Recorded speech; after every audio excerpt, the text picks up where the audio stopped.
queen of bacchanal. I grew up as a real good girl, always home, don't go nowhere. As soon as I was introduced to carnival, they say This is Kay's YouTube channel. And today is story time. This story is about the time I almost died. Well, me and my best friend almost died. This was last year, 2015 summer, August. Was it August? I think it was August. But anywho, I got invited to this anti-stush barbecue from this guy I was talking to at the time. Let's call him L. Yeah, let's call him L. He's really cute. He had dreads. He was tall. But why did I stop talking to him?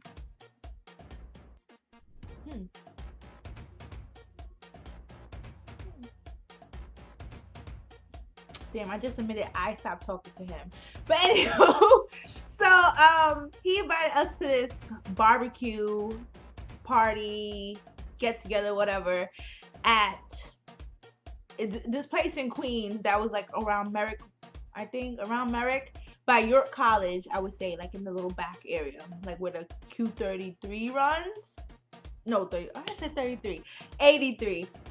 So anywho, I was talking to him for a while. My friend Selena introduced us.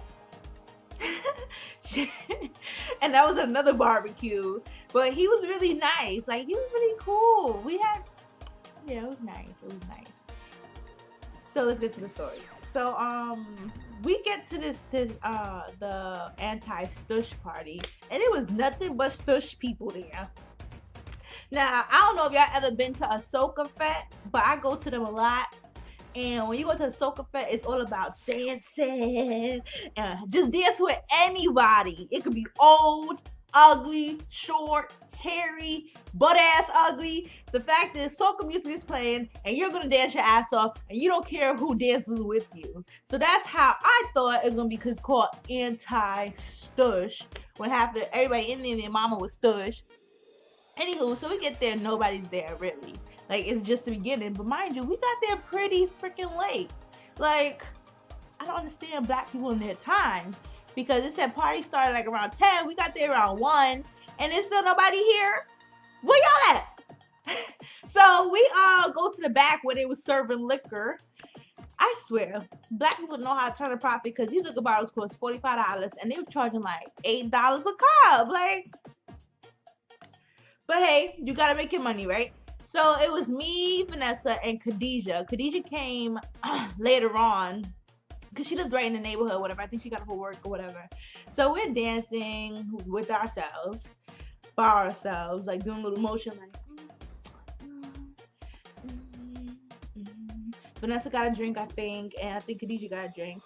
I'm not a drinker. I might drink like once in the blue. When I really mean say once in the blue, like pigs gotta be flying or some shit like that. But that's another story. I learned my lesson from drinking. Never again. So I might have like a little sip. I think 1 cup is my limit. But so then the crowd start coming in or whatever. The DJ starts playing some good tunes. Mind you, nobody's dancing. So it's like, when we touch down, whole place showdown. And you see me, I'm dancing like nobody dancing. So then I go looking for L or whatever, like, cause he's the one who invited me. So I wanted to, like, show some face or whatever. He was looking cute. He had on some sweats, and you saw a little print. But then like that's a little too much. And he had like a nice little shirt with, I forgot what it was, and his dreads was done. He looked good. Okay. So then we looking for each other. I missed him, he missed me. So then somehow in this crowd, because he's underneath a canopy now in case if it rained or something like that, and he found me or whatever. So I'm pelting waist like, hey. He's like, so then he tried to tell me, oh, you don't know how to whine. I'm like, what you mean I don't know how to whine? Like, Negro, don't play. So I throw one in there. But anywho, Vanessa started talking to somebody or whatever, but I think that was short lived. And then Khadijah, like, it's kind of winding down and stuff like that. Khadijah said she's gonna head home. So she heads home, so me and Vanessa laugh or whatever. And then Vanessa ends up going into the car. She was like, oh, she's a little tired or whatever. She's going to like take a nap or whatever.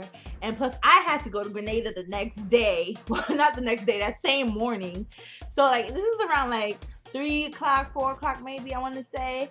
So at this point I'm hanging out with Elle in front of the house and stuff like that, and his friends come over and trying to tell me a little story about him, how he got drunk and stuff or whatever. And I'm listening like I'm just looking at him like let me tell you, tall men could get me every time. They can get me every time. I don't know, maybe because I'm 5'8", 5'8". The doctor's trying to tell me I'm 5'9", but I was like, weird. So I just say I'm between 5'7", 5'9", which is 5'8". So I'm chilling with Elle in front. His cousin is there or whatever.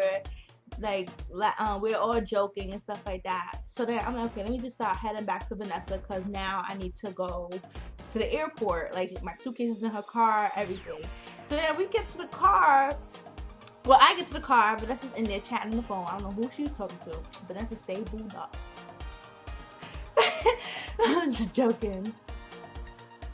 But I get in the car. She's all right, you ready to go to the airport? I'm like, yeah. So then she was like, all right, give me a minute. So then she starts the car. The car doesn't start. Now, Vanessa has a new car. So how is her car messing up or whatever? So we're like, why isn't it starting? So I'm like, you know what, pop the hood, I'm gonna go check. So y'all probably think like, oh, what you gonna check underneath the hood? Well, I have experience with cars, because let me tell you, my last car, Titus, I love Titus like he's my own baby, but I inherited it from my mother. But anyway, Titus put me through it. So I knew about like my car not starting and stuff like that because of the battery and stuff like that. So I told her to open the hood. I go under the hood and I'm checking like, it's not loose. So what's the problem? So while I'm underneath the hood, like, I'm looking for the problem. And then all here is, I'm like, what the fuck is that? So then I look around. I'm thinking, oh, maybe because it's a barbecue. It's fireworks. I'm thinking because it's Queens, it's peaceful out here. But mind you, it's Queens, but it's Brooklyn people out here mixed with a little bit of Queens. So you know Brooklyn people don't know how to act. So all I hear is pop, pop, pop, right? So I'm like, the fuck is that? Like, that gotta be fireworks. Then I hear a couple of more go off. I don't see no fireworks in the sky. So I dug down like, whoop. I'm like, whoop. I dug between her car and the car that was in front, because we parked on the corner. And then I see this bitch walking around the car, still on the phone with these gunshots going off. I'm like, bitch, you better get the fuck down. She was on the phone with her dad because she tried to call her and tell her that the car not started. So I'm like screaming at her. She finally dug down like, so we both down or whatever. I'm like, bitch, you heard them gunshots and you over here talking on the phone? She's like, I wasn't paying attention. I'm like, girl. So anywho, I'm between the two cars and I look into the street. Like, I'm peeking like, oh shit, there's somebody on the floor holding their stomach. I was about to say abdomen. There's too much medical terminology for oh no. So anywho, he was holding his stomach and then his friend was holding his stomach also. Then while we're crouched down, we see like 4 dudes running from that direction up the block. I'm like, Vanessa, call 911. She's like, don't use my phone. So I go in the car, reach for my phone, but I'm so in the moment that I end up still reaching her car, her phone. And I know her password, so I'm just like, 911?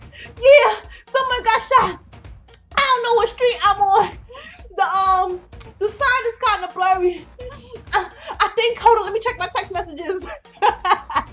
So I'm going through my text messages, looking for on his fucking address. It's 89 something something something whatever, right? So we still crouch down because listen, the first thing I learned at school is seen safe. Seen is not safe. You do not move your ass. So even though I saw them 4 boys running, I don't know if the gunman stood around trying to shoot this dude to kill him or whatever. So then you hear police whoop whoop coming down the block or whatever, and then you see Finney coming with their truck or whatever, and they get to the patient and stuff. So then Khadijah finally comes down the block. I'm like, girl, somebody got shot. And I was like, yeah, somebody got shot over here, blah, blah, blah, blah, or whatever. Khadijah told me she got a trauma bag in her car. Who was gonna assess him? Not Ty, said the cats. So anywho, we get Vanessa's car started or whatever, and we instead of going in the direction where the guy got shot, we turned around and went towards Khadijah's house and then towards the airport. Now, why I say I almost died was because Lord, the Lord is my savior. Because at that very second, if Vanessa would have stopped the car, we would have been heading in that direction towards where the person got shot. One of them 6 bullets I heard, 7, 8, I don't know how many gunshots I heard. Could have been for us because we was just driving past the area. So I'm like, we almost died, and we were so close to it. Like, I could see the little black boy. He wasn't little, but I just like saying little black boy on the floor dying. Now, granted, I do work in the medical field, but I'm not saving nobody's life. I'm not on the clock. Besides that, what I'm gonna do? Take off my nice little dress and put it in his stomach. He got his friends there. I called 911. I did the best that I could. Y'all can pass this around here. Seem not safe. I ain't got no motherfucking BSI. BSI means gloves or protective wear. I ain't got none of that. Oh shit, my pedal pal. But yeah, so then we finally get to the airport. She drops me off. We like, bye, bitch. I miss you. I was leaving for a week to Grenada because my dad and his wife and my sister was down there. And you know, I've been to Grenada in so long. So yeah, that was how I almost died. And it's crazy because when I called her while I was in Grenada, she was like how her car never did it again. And they didn't do nothing to the car. So I want to say it was the Lord himself that saved our asses that night. I don't care. He was looking out for us and stuff. It wasn't our time to go. And I was calling out like, yo, what's up with your people at this barbecue? Like, they don't know how to act. Who brings guns to barbecue? But then again, it's ratchet people. That's why I only go to SOCA fets, because you can't get in there with no guns. You can't get in there. You can probably get in there with a blade or something. But who really trying to cut and slice up people when SOCA is on? But yes, that was my story of how I almost died, how me and my best friend almost died. And please tune in for the next video. I don't know what it's going to be. It's probably going to be a rant about how niggas don't change their sheets. Or it might be another story time. But thanks for watching.